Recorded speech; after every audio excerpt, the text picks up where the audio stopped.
Hello, everybody. This is Claudia, and I have with me today in this new episode a wonderful channeler, Terri Groom.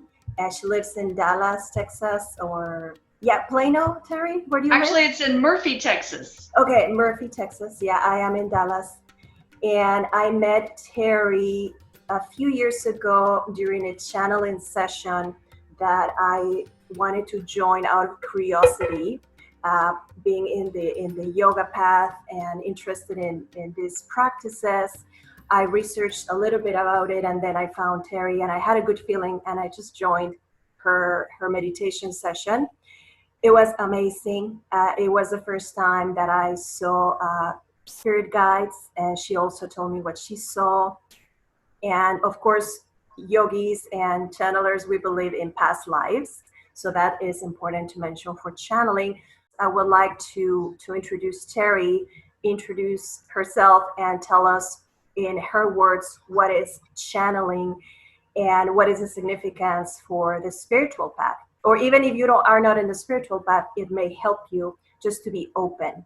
And that's the first step, yeah, to be open to different practices, different things. Aside from being open to exploring new things, I think life is about exploration. I always said explore, try different things, experience for yourself, don't be afraid. This is not an obscure practice because a lot of people think it's like magic or something bad, and it's not. It's pretty much handling energy. So Terri, why don't you tell us about your background and how did you get interested in channeling? Oh, absolutely. Well, first and foremost, thank you so much for our chat this morning. It's always a pleasure to visit with you. Well, I have been involved with channeling now since a young girl. One thing that I feel very connected to saying with channeling is that it really is a whole body experience. It's a connection between ourselves, between our higher consciousness, between our spirit team. I refer to our spirit team or spirit helpers. Some refer to them as guardian angels. Some refer to them as advisors. It's energy from the other side that is here to help us, to assist us to grow as humans in our own humanity.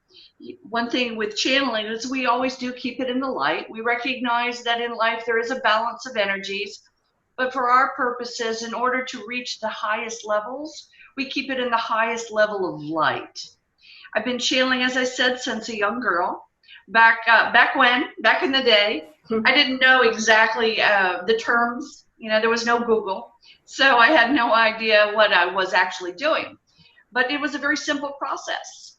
I would just find myself relaxing, maybe closing my eyes, finding a nice, comfortable spot to be in. And then I would start first talking out loud. What's next? What am I doing? Am I going to pass this test? Am I going to, get on the soccer team? Many questions as I continue to work within channeling. And I recognized that if I sat in my energy, I sat still, as I would put it back in the day, then I would hear messages. I would hear directions, ideas, and it became part of what I did every day. I started relying on my team and my helpers to help coordinate a day's effort, to help coordinate as I grew up, to help coordinate my adulthood. Who did I want to be as an adult? Channeling is a magnificent tool to help you stay not only in the moment, but in the moments to come. It's to enlist in a full array of efforts, of tools that we have. When I mention tools, I have to tell you a little bit about what that means. Tools are what we naturally have. It's an innate set of tools I'm referring to. It comes with the desire. It comes with the trust in one's abilities. It comes with the tool of surrender. And I recognize surrender is not a fun word for most people. They look at it as having a negative connotation. I'm not asking you to surrender to me or to you or to any individual. I'm asking to surrender to the highest self, the highest consciousness. So the one thing with channeling, I always just tell everyone is you don't have to bring anything or anyone with you, just yourself, to have the utmost experience with connections. Wonderful. Yeah, that's exactly what I have learned. Yes, surrender is seen as bad, mostly in our culture, right? Yeah, Yes. in Eastern cultures, it's not bad at all. Right. For most people, there are exceptions, but most people understand what it means to surrender in the path of growth, of Yes. spiritual growth, personal growth. Of course, not if somebody's hurting you. We're not telling you surrender to a negative situation. You have to get out of negative situations, but we're talking about in the growth, the human being growth evolution. And yes. surrender means also shutting down the thought process, the negative thinking, the prefrontal cortex that has helped us evolve so far, but not anymore. Now we are doing a leap in human evolution, and we are learning to go within and not use the prefrontal cortex for fears and blockages, that are blocking our human evolution. Would you agree with that, Terri? Yes, absolutely. When we look at the term surrender, we recognize if you are surrendering and it feels uncomfortable, or it feels bad, or it feels negative, that's not surrendering. That's succumbing to the circumstances. So we don't want you to necessarily look at it from that angle. We want you to look at it from, I am surrendering to all that is for the better of me, for the betterment of all. It's a higher level of thought. Yes, exactly. A higher thinking, trusting the cosmic order, universal intelligence. I like to call it. To be able to be a good channeler, and also to be in the process of channeling, like you are the client and you are experiencing this channeling, you have to give up fear, doubt, and judgment. So both parties have to give up on doubt, fear, and judgment. And Absolutely. This is when your intuition kicks in. Yes. And that involves not thinking so much, because we are used to think with the primitive brain, is based on fear, survival, and fears. Absolutely. So that's key. Yeah. All right. That's very well put. One thing that when I have the luxury of having a face-to-face channeling class with students in front of me, I pass what I call the proverbial worry basket. And what you mentioned about surrendering and giving up fears and giving up thoughts that are negative and racing minds and all the day's tasks that stay in our front of our brain. The worry basket allows us to envision dumping that energy, dumping the worries, dumping that concern into a basket, relieving the body, the self, the mind from negative thoughts. And so we pass the basket around, allowing people to get rid of whatever it is they need to in order to progress. And then we set the basket aside, outside of the room, outside of the door, so that we start from a pure source. We start from the mindset that this time allotted is for our benefit, for the consciousness, for the connection to the world. Yeah, that's great. That's a great practice. I like that. Yeah. It's like a symbolic exercise to get rid of all your mind bugs. Yeah. In my other videos on YouTube, I talk about the causal body, the bride body, and the physical body, the three bodies. I have a couple of videos on that, but I want to make emphasis on that. That's also important to understand, because in our culture in America, we give very little importance to the causal body. Yes. Now, when I say body, three bodies, I don't mean that we have three different bodies. It's just like, think about it in layers. Yes. Just like we have a layer of skin, we have a layer of bones, or a layer of energy inside. So this is how Eastern teachings have studied the human being. It's complex, it's very sophisticated, Absolutely. It's multidimensional and multi-layered. So we only know in our culture, I think we only know pretty well, or substantially well, the physical body. And True. And so the physical body is whatever you see, your bones, your skins, your organs. Then we have the bright body, also called the luminous body. And a lot of Eastern philosophies have studied this for years. The bright body is believed to host the mind and the memories. So Yes. this is also related to the unconscious, where we accumulate a lot of trauma from past lives, from childhood, etc. And then we have a causal body. Think about it like the deeper layer. And this is where your soul resides, or your spirit. Some Eastern philosophies talk about 5 layers or sheets of the body. They also talk about the luminous body outside, which is also called the aura. Yes, right? absolutely. And that is related to the chakras that regulate all systems in the body, like the government of a state or the president of a country. Those are the chakras in our body. So anyway, just a brief explanation on that, because that's so important in communicating with higher intelligence.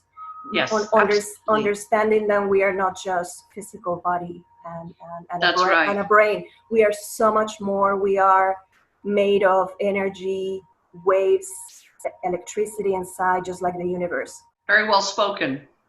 Yes. I agree. And you know, and we use all of those layers throughout every moment of our life, and connecting to each and every one of them. One thing that when I take what you've said, which is brilliant, and it's so important to understand the dynamics of these layers, these components of the humanness within all of us, obviously. We want to look at channeling as being a breakdown of I don't want to say exercises, but components to channeling. You know, you mentioned mediumship. You know, for many, many years, mediumship was considered taboo or something to be fearful of. But we look at it from this perspective. If you have a grandmother, say, for instance, in spirit, and you had a lovely relationship with this woman on earth, and this woman has since passed on to the level, and you have a way of communicating, is that considered to be scary or taboo? We recognize that the lovely relationship here probably is continuing in the here and now and there greater. So mediumship oftentimes is referred to the connection of those within our family soul group, those that we would recognize as cousins, uncles, aunts, grandparents, and parents.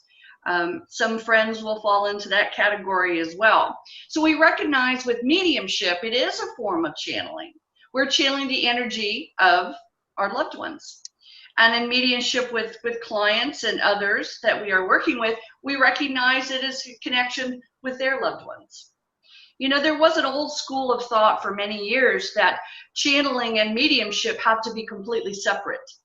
That if you were channeling loved ones, you were not exercising the correct methodologies of channeling. Well, we've recognized over the years that that is a bit old-fashioned and it really doesn't apply to what channeling truly is meant to be. We recognize that if we are connecting and we are working on connections, that if Grandma came through in a lovely meditation and a lovely channeling session, we probably wouldn't say, Grandma, now's not the time, go away, I'm in the middle of a channeling session. We'd probably take that opportunity and have some good conversation and thoughts. So we look at channeling from the perspective of there's the conscious channeling. I do a lot of conscious channeling within group work. And the reason for that is it helps for the student, the client, the individual whom I'm working with to be able to remember some of their meditation. You know, oftentimes at the end of a meditation through a conscious channeling, we're able to take and apply certain parts of the process. You know, perhaps maybe we saw a beautiful stream, or maybe we saw someone sitting at that beautiful stream. Well, a conscious channeling experience will allow us to remember that we saw someone. Sometimes within the conscious channeling, we recognize what we refer to as downloads, is that there is a moment or two where the conscious mind rests and it goes straight into the part of our mind that we don't actually access. We don't necessarily get for that one moment, perhaps maybe a little bit later, but not for the moment that we're going to talk or discuss the experience. So we recognize channeling can be many different types. The conscious mind, the average channeling in group sessions tend to be conscious. We recognize there's a combination of that as well. We recognize that there's relay channeling. Relay channeling comes when we get information from our spiritual team and we hear it and we bring it out to others. That can be also part of trance channel. Trance channel is a deeper state of meditation. When you are in trance channeling experience, in that moment, you have stepped out of your vessel. Your vessel is the human body. Now we know literally you didn't just jump out of your flesh and blood, but we allow the conscious mind to drift away. And then we go into even deeper state of meditation, of surrendering. So it's in those moments that we can channel through trance channel, which is a connection and allowing of our spiritual team, our spiritual members to come to us and through us. And that is a beautiful form of channeling. Again, when you stay within the higher levels of energy, you don't have to be worried about who necessarily is coming through, because again, you wouldn't let them in the door. So you wouldn't have to worry about who is with you at that moment. We also look at automatic writing as a form of channeling.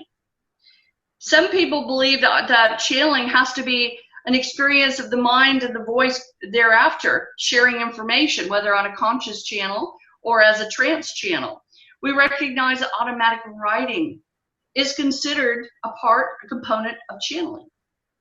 And automatic writing, for those of you that are not familiar with it, it's simply allowing the mind to relax, to disengage from the here and now, to take a few breaths, to take a moment to relax, to become, if nothing else, neutral in your energy, and then either sitting at a keyboard, I used to say pen, but now everyone's at the keyboard, getting at the keyboard and typing without concern for anything other than letting those fingers guide the way.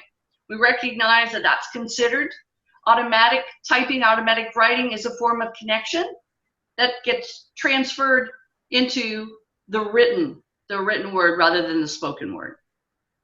So there's many different components and types of channeling, all part of the big jigsaw puzzle, all interlocking pieces. Yeah. Wow. How interesting. That's every writer's dream, right? To get all the information from higher intelligence.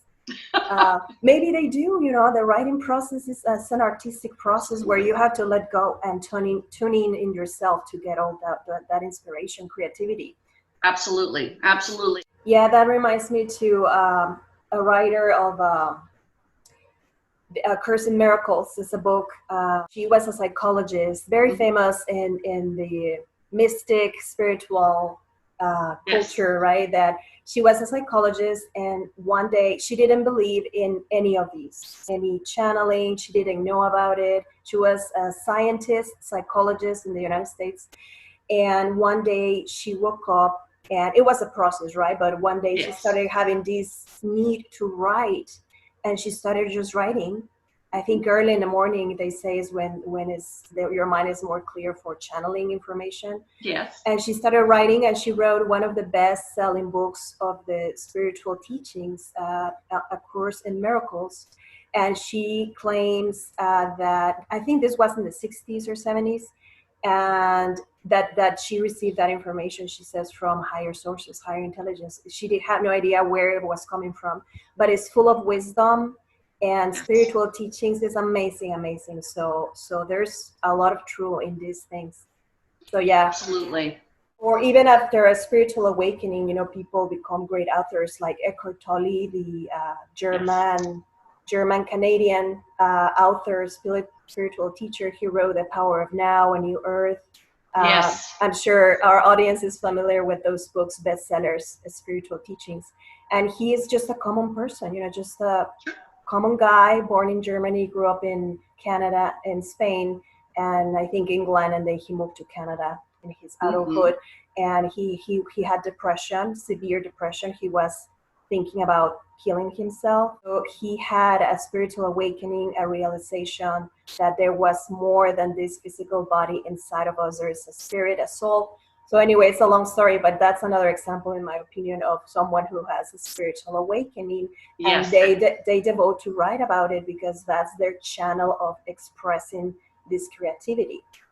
Exactly. A lot of people ask me, why do you have a YouTube channel, right? Because I'm a common woman, you know, I don't have any, and I'm not no one special or have a lot of accomplishments in my life. You know, I'm just a regular woman, but I have inspiration. This is the time of my life where I told you this, right? That I am compelled to speak.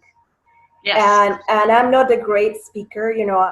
I was very afraid to speak in public. Actually, I was very, very afraid. I shaked, I sweat, you know, and Yes. I proposed myself to overcome these fears because I am a freedom coach. I am a life coach. So I want people to be free, you know, because I made the loop of that process of overcoming fears. And I accomplished a few things that I wanted based on that, on overcoming fears and connecting to my inner being to give you confidence, and don't be afraid to explore.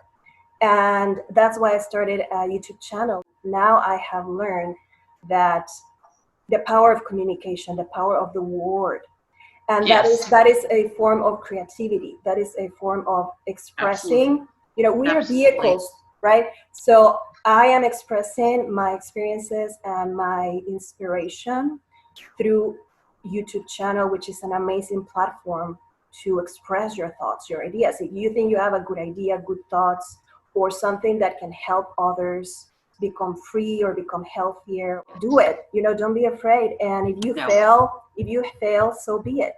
You know, Absolutely. I have failed so many times in my life. You know, I'm going to do a video about that, about failing. Oh, I think we all can raise our hands at times where we have failed. Yes, absolutely. Yeah, I have failed exams, classes, jobs, goals, businesses. I have started, fail completely. Mm-hmm. But I don't see failure as a reflection of myself, you know, my inner being. I see it as not at all. Experiences we are learning. So anyway, so Terri, tell us, I want to share with my audience a little bit about my experience with you. I don't like sharing my spiritual experiences because some people don't understand. Some people may interpret them in the wrong way, and it's something personal. And sure, absolutely, and that makes sense. Spiritual teachers recommend don't share your spiritual experiences because we are in the process. So there is no point on talking about them. But I want to share just a little bit of my experience with you. But before that, can anybody do channeling? Can anybody learn? Oh, absolutely. Or do we need like sensory perception or special abilities? What is that about? You have all the tools within you to be a beautiful channeler, to be an expert channeler. You know, stepping into the conversation from a minute ago, you had mentioned about anxiety or, you know, failure and all the human conditions that we all experience. I now teach internationally. I was terrified of being a speaker. I thought I would never be smart enough, cute enough, wise enough, and many other ones, other adjectives to be a good speaker. I had generalized anxiety, and I was so shy when I was young that I barely spoke to a single soul other than my guides. So the reason why we do mention that is we want everyone to recognize and to understand. To be a channeler is to show up. To be a channeler is to have a desire to try it. To be a channeler is to want an experience. You know, Claudia, and you mentioned a very valid point. You know, oftentimes we get these beautiful experiences. And what I recommend, especially in classes, now I do agree with the messages, the deep channeling messages, those are meant for us. Those are a personal experience that we surrender to our higher self to retrieve. There are those messages given from a channeling experience that are left for us to share. And the reason why on some of those type of levels we share is because of the experience within. When it comes out of our mouth as an expression, we own it. We recognize that we have the experience. We take responsibility of the experience. The deeper, more intimate messages, again, are meant for us. It's within that we grow, and it's how we conduct our lives moving forward, is with these very intimate messages. But anyone who wishes to channel and to get these messages, oftentimes you'll get messages of hope, you'll get messages of direction, forgiveness. It's really whatever you particularly need. You simply have to be. You have to show up. You know, we've heard there's a saying, half the battle is being present, is showing up. And the same is true with channeling, having the desire to try. Now, I recognize that there are those that have a very difficult time in quietening the mind. And I personally do not believe that we can shut the mind off.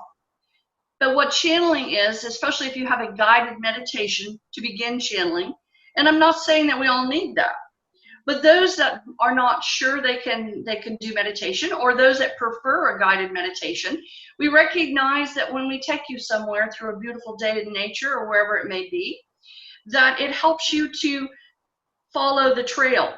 It helps you to connect to an experience that opens you up to further experiences. You know, oftentimes our biggest challenge when we begin channeling is to not focus on the moment. You know, and the moment is the grocery list. Am I going to make dinner? What am I going to make? Do I have to pick my kid up? Is to take all of that, and again, we could put that in the worry basket, or we could lay it to rest at our feet, but recognize that channeling is just about being present and allowing the mind to relax and allowing the connections to form. So anyone can channel. Any age group can channel as well. I have students that are 10 and 11 years old that channel. Wow. Yes. Amazing. I want to have different tools for my clients to offer, not just one or two, you know, based on one theory or two. Just tools that I think are helpful because I have used them myself. So I think channeling is one of them. If you can also tell us how channeling can help people. I think channeling can help in so many ways. A lot of people come with tendencies, propensities, trauma, or inclinations that are bothering them in this life. It's not letting them grow. And I don't think cognitive therapies are enough. You have to explore the past, the subconscious. So that's why channeling and hypnosis, in my opinion, are very useful. The other thing it helps people is in exploring new things. You know, that's, like I say, life is an exploration. Absolutely. And we are multidimensional, complex human beings. And to be the best you can be, you need to explore different things, go to different places, meet different people. And one caveat is that be careful with charlatans, right? Charlatans, people who claim to be able to see things and channel things. So be careful. Just be very smart to be able to differentiate people who are lying or who are just in the business to manipulate people and abuse them, you know, or take advantage of their vulnerability or their needs, and differentiate that from real people who are good people. You know, of course they can charge for their services because that's their livelihood, but they are, you always have to be looking for signs that people has your best interest in mind. It's not about their ego, about manipulating you. It's about your health, your well-being at your own pace, and empowering you to do it yourself at some point because you can. Anyway, so absolutely. Well, you know, there are some very strong similarities. Sorry about that. A lot of strong similarities between hypnosis, self-hypnosis, and channeling. We recognize in hypnosis there tends to be a very pinpointed direction. Most people go to hypnosis for a singular event or for a singular trauma. Oftentimes they'll go to quit smoking, to lose weight, to work on a traumatic experience from the past or even the present. And so we recognize that the practice of hypnosis is very similar. Again, when we mention the jigsaw puzzle, life is truly about those experiences. Every piece is interlocking. So hypnosis is very similar. Whether it's clinical hypnotism, whether it's the, I don't know, the standard hypnotism, I don't know what the word for that one is, we recognize that the similarities do show, they do interface, and in a lot of ways are very similar. In hypnosis, we don't necessarily go in the direction of this spiritual team and the universe and sources as much. So the terminology would be very different as well. Sometimes in hypnosis, the tools are a little bit different, depending on the clinician, the person who is giving the experience, helping with the experience. But we recognize there are strong similarities between the two. And how is it beneficial? How is channeling beneficial? In many ways. One, it gives us a time to spend with ourselves. Oftentimes in our very busy lives, we don't take the time to spend it on ourselves. We don't take the time to relax the mind from the daily task or the worries. And so channeling helps us to unwind. You know, there is a school of thought that it can lower your blood pressure. It can even lower your temperature. Slightly, of course. And that is because we're more in a relaxed state. So even if we go through an experience, and I feel compelled to share this as well, when you are channeling, not every single event is amazing. Sometimes you set out to have a wonderful channeling experience and say you fall asleep. And you wake up and you're like, well, that was done. Well, that doesn't necessarily mean you didn't get something from it. That simply means that your body needed to rest. And perhaps the timing wasn't great for you to decide to do meditation. But maybe the timing was impeccable. Maybe you needed to fall asleep because the information you were going to get, you wouldn't be able to process with the intellect because the ego would take over. So we recognize that in the experiences, they are geared to what you need at the moment. Some people will get nothing more than colors. Well, what do those colors mean to you? If all of a sudden all you see is purple in the background and everywhere you move is a golden light, well, that is an experience within itself. That doesn't mean you didn't get anything. That means that you have a beautiful experience with golden light and purple energy. And so there's meanings that we have to sometimes look for from the list that's not the standard fare. We have to look at the experience as being what is it for me? What did it mean for me? Other times, the channeling experience is extremely helpful on a very intellectual way, where we can go, oh, I can relate to that. So I'm supposed to go do this job and meet this person, or I'm supposed to go to this area to be able to release this trauma. Sometimes the experience is very, very exact. And those are wonderful moments as well. But it's very important for people to understand that their individual experience is important. That every single moment within a channeling meditation has brought you something. You have derived some change, some benefit from it. Whether you have a message that you can write a book on, or whether you just brought in your spirit team and your spirit animals and took a nap. Each time is a message within itself. You mentioned charlatans, and I'm glad you did, because there are some in any field.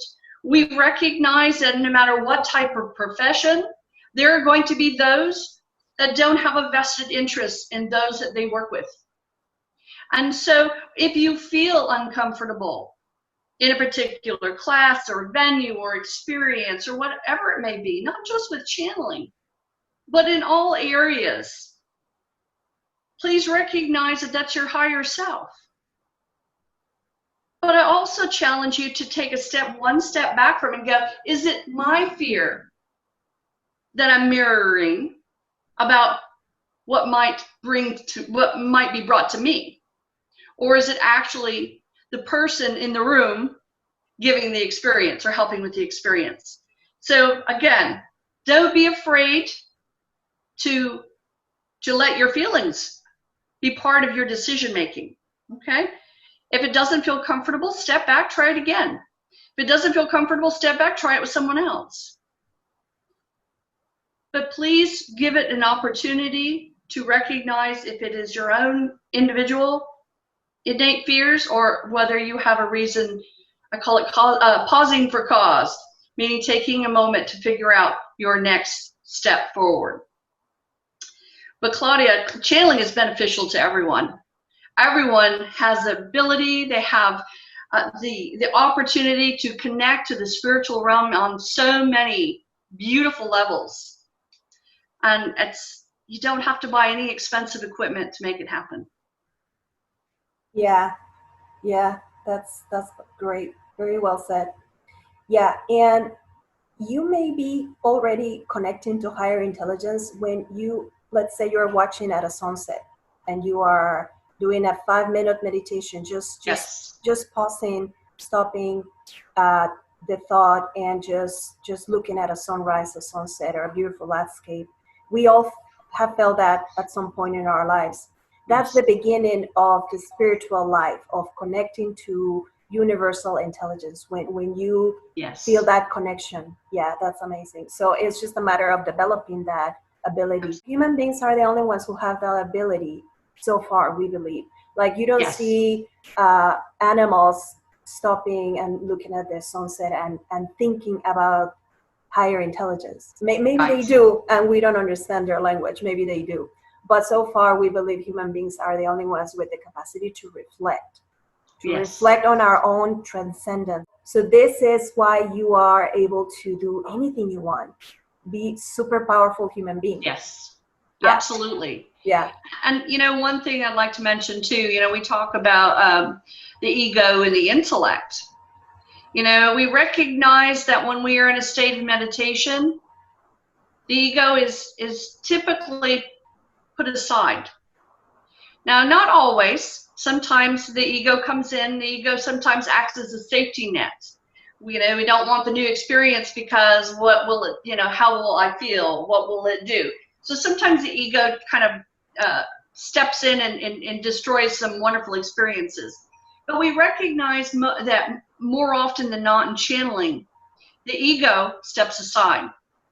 In conscious channeling, every now and then you'll see a smidgen of intellect, because when you have an experience, we're humans, we're thinkers. We want to look at it and analyze and intellectualize and see if we can come up with what the meaning truly is. So, in some ways, the intellect is needed in some of the conscious channeling and in the interpretations. But ego has no place in channeling nor meditation. And so, fortunately, when you get into that state of inner awareness, it's a natural byproduct that the ego steps aside. Mm-hmm. Okay, yeah, very interesting. It's been wonderful. I love it. So let me share briefly. I'm going to share my experience with the last channeling session with Terri. Yes, excellent. And this is the first time I have this experience. Similar before, but not like this. So the way it is that we did it via Zoom because we are observing social distancing. So I just sat in my meditation pose, and maybe it helped me a little to relax and go into it because I have been doing meditation for several years. And I know how to relax and go within. But anybody can do it. You just need to be patient because it's vulnerable. You are trusting someone. You are closing your eyes. You're going within. It's a vulnerable position. So you have to really feel comfortable with the person, with the channeler, which I did with Terri. So I sat on my meditation pose. I relaxed, take a few breaths, and Terri guides me through a meditation. And she does it beautifully. I went through the meditation and she walked me through a beautiful landscape. And how long it was, the first meditation, Terri? Like 15 minutes? I did the guided meditation for about 12 and a half minutes. And then you were in a state of meditation for about 13. So altogether about 25 minutes. Okay. Yeah, she split it in two. She has a method.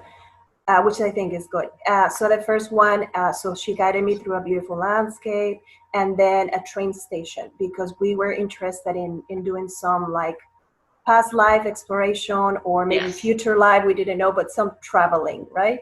Yes. So then she said, you are at a train station, and she said, you know, go, just, I'm going to be quiet, and then you just let things come to you. So all this is like me, my eyes closed in meditation. So I was just open to whatever comes to me. And I saw myself on the train with my 3 spirit guides that I saw before with Terri and on another channeling session. First time I ever see these. I wasn't even thinking about spirit guides. I never talked to them before. Only one time with Terri. So this was the second time. So they come on the train with me, and I saw the train like disappearing the next carts in front of me, like a tunnel of light. And I felt like I stayed there for a long time. Like nothing was happening, just light, light, light, super fast. And also the platform on the train station was like floating, like a laser projection. And she was telling me during the meditation that the platform is full of crystals, color crystals.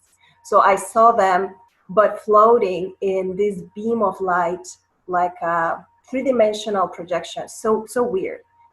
So I saw myself floating in the air, looking at the train and looking at this light and like traveling. And my spirits guides were with me, 3 by my side, but I was kind of like above flying. And then other things happened. I ended up in a meadow area because I'm very connected with woods, trees. I don't know, I have a sense that in my past lives, I lived in a wooded area. So anyway, that's all I want to share, but it was amazing, beautiful, talking to my spirit guides. And they don't talk to me like with voice. That's what I told Terri, because after the experience, she brings you back slowly. You know, now we're coming back to the train, we're coming back to the station, and you get off the train and you come back through the field. And then at 3, open your eyes slowly. So it's very gentle. And then we process what I saw, what I experienced, and she gives me her interpretation. Anyway, that is the summary. And Terri told me then that it probably was an astral travel. Right, Terri? Yes, that is correct. So do you want to say a little bit more about that? Like what do you see? And you also connect with your spirit guides, right? Or mine, and they tell you information. Actually, with both. Yeah. It depends on the circumstance. It depends on the person. I allow my energy to open up, and whether it's my guides giving me information to share with you or your guides giving me information to relate to you. It can be a combination of both. You know, it felt to me during that beautiful meditation, and I am so delighted that you have this experience. And just the peace and tranquility that shows on your face when you even discuss it now is very profound. It's just lovely, lovely, lovely. You know, we recognize in astral travel that oftentimes it feels as if we are lifting up, that the ground beneath us might be floating. As you mentioned, the platform seemed to have an ability to just kind of float in midair. Oftentimes in meditation, we will also feel, and in channeling, we'll also feel as if we are being, lifted up from the ground. And sometimes we'll fly through, the air, through the stars, the constellations, wherever we may end up being. And so we recognize that that is also one of the pieces of the puzzles, which is astral travel, that sometimes gets integrated within a channeling expression. And it feels to me that that's what you were doing, was astral traveling through some of it, not all the portions of it, because then you were on a horse, and we recognize you weren't in the air with the horse, so that was back on the earth. Yeah. You know, you mentioned something that I would love to touch on as well. You mentioned that the guides, you knew what they were saying. You had a knowingness. We refer to that as a universal language, meaning that the universal language, we don't necessarily need to be waiting to communicate like we do with each other. You know, we may not necessarily hear our guide saying a spoken word. When we may hear it from the outer ear, we may hear it from the inner ear, meaning that we hear it within our minds. These messages can come as voice, they can come as pictures, they can come as thoughts, and they can come as ideas. And that's the connection to the guides. So it doesn't have to be in spoken form. So that's lovely the way you express that. You knew what the guides were sharing without having to speak. I love that. Yeah.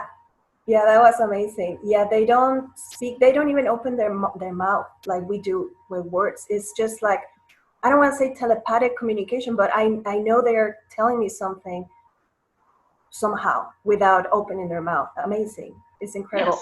Yes. And Beautiful. it's beautiful. And I don't know, it gives me joy just telling the story, and keep in mind that I am trained in the scientific Yes. knowledge. I am a yoga teacher, and I practice meditation and spiritual practices. And I'm very much into it. Like, I take it very seriously. It's my path, and I'm very, very happy with my path that I have taken. Yes.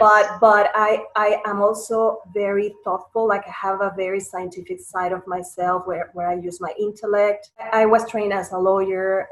I worked as a lawyer in doing human rights. So it was a little difficult for me when I was in my 20s. I was trying to switch from being very brainy, intellectual thinking, reasoning, right, to something was pulling me to switch to more intuitive, creative, more inward, right? More. So that's how I switched to yoga. But now, doing my master's in counseling, we are trained to think clinically. Everything you use is scientific, evidence-based, science-based, evidence-based. There's evidence according to the American system. I'm living in the world of science, and it's wonderful for some things, but it can also be manipulated. I have learned that scientific studies sometimes are not completely accurate because there's a lot of things involved.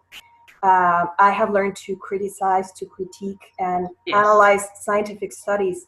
And now we know if they are inflated. I know how to read them. I am learning that for a reason, because now I understand the scientific method, but I also understand that not everything has a scientific foundation. Well, let me correct that. It has a scientific foundation, but not based on evidence as we understand it in America, in our Western cultures. Well said. Yes. Yes. So let's say, like, yoga is a scientific method because it's a science, and it has been experimented empirically through people, and they have wrote books and methods and manuals. So it is a science. Yes. But it's not evidence-based according to American standards. That's the difference. But I'm also aware of my intuition and my spirit, and I am open to believe in that and to feel it. And in my own experience, I had wonderful personal growth experiences thanks to being open to other areas. Absolutely. I completely agree.